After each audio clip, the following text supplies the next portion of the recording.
Olá, meus irmãos, paz e bem. Hoje, quinta-feira, da 18ª semana do tempo comum. Por isso, vamos juntos meditar o Evangelho segundo Mateus, capítulo 16, versículos do 13 ao 23. O Senhor esteja conosco, Ele está no meio de nós. Proclamação do Evangelho de Jesus Cristo, segundo Mateus. Glória a vós, Senhor. Naquele tempo, Jesus foi para a região de Cesareia de Filipe e ali perguntou aos seus discípulos: quem dizem os homens ser o Filho do Homem? Eles responderam: alguns dizem que é João Batista, outros que é Elias, outros ainda que é Jeremias ou algum dos profetas. Então Jesus lhes perguntou: e vós, quem dizes que eu sou? Simão Pedro respondeu: tu és o Messias, o Filho de Deus vivo. Respondendo Jesus lhe disse: feliz és tu, Simão, filho de Jonas, porque não foi um ser humano que te revelou isso, mas o meu Pai que está no céu. Por isso eu te digo que tu és Pedro, e sobre esta pedra construirei a minha igreja, e o poder do inferno nunca poderá vencê-la. Eu te darei as chaves do reino dos céus. Tudo que tu ligares na terra será ligado no céu, e tudo que tu desligares na terra será desligado no céu. Jesus então ordenou aos discípulos que não dissessem a ninguém que ele era o Messias.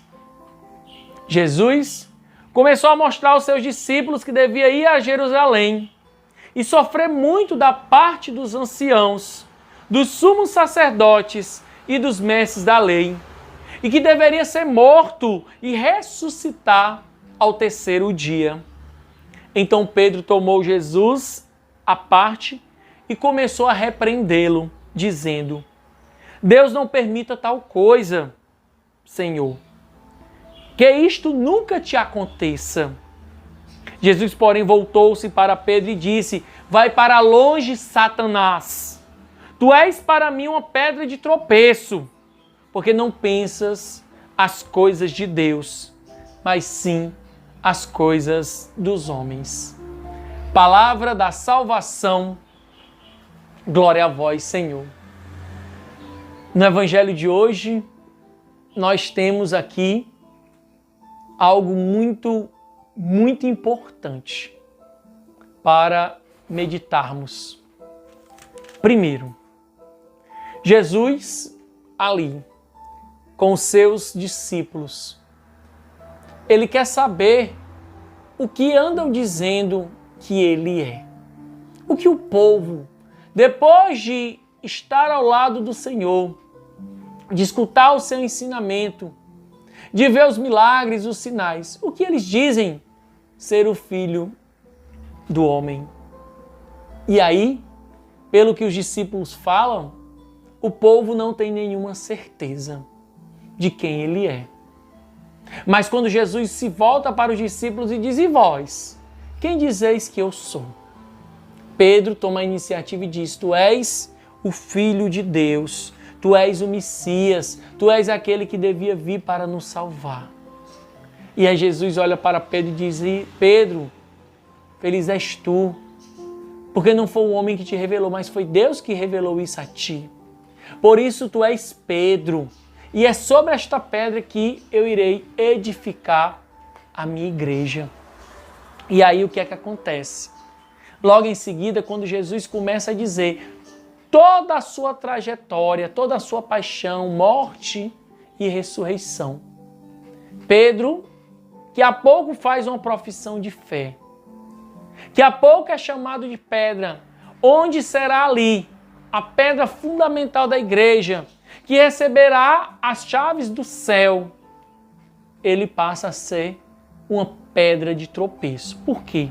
E aí Jesus deixa claro: olha, quando nós pensamos as coisas como as coisas dos homens e não como as coisas de Deus, a gente se torna pedra de tropeço. Quer dizer, na nossa vida, na nossa missão, nós temos que buscar sempre pensar as coisas de Deus, fazer a sua vontade, não a nossa. Por exemplo, eu não quero que um familiar querido, amado meu, morra. Eu não quero. Mas esse meu não querer, né? Essa minha vontade de não me afastar de quem eu amo, não é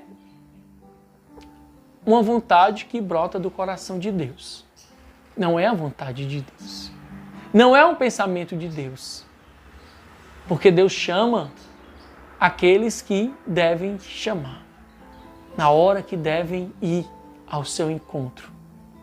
E outras coisas mais, que muitas vezes nós queremos que as nossas vontades se realizem, os nossos diversos desejos estejam acima do desejo de Deus.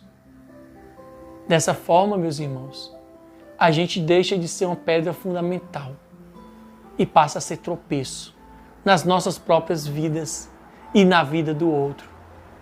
Por isso, nós precisamos hoje reconhecer primeiro quem é Jesus.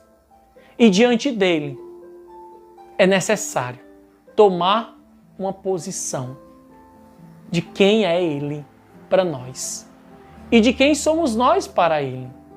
Tropeço ou pedra de construção, pedra de crescimento e propagação da sua palavra. Pense nisso. Faça um exame de consciência. Peça a graça de Deus da conversão, da mudança e da fé. Precisamos ter fé. Precisamos confiar mais neste Deus tão grandioso, tão amoroso que nós temos. Que Deus nos abençoe.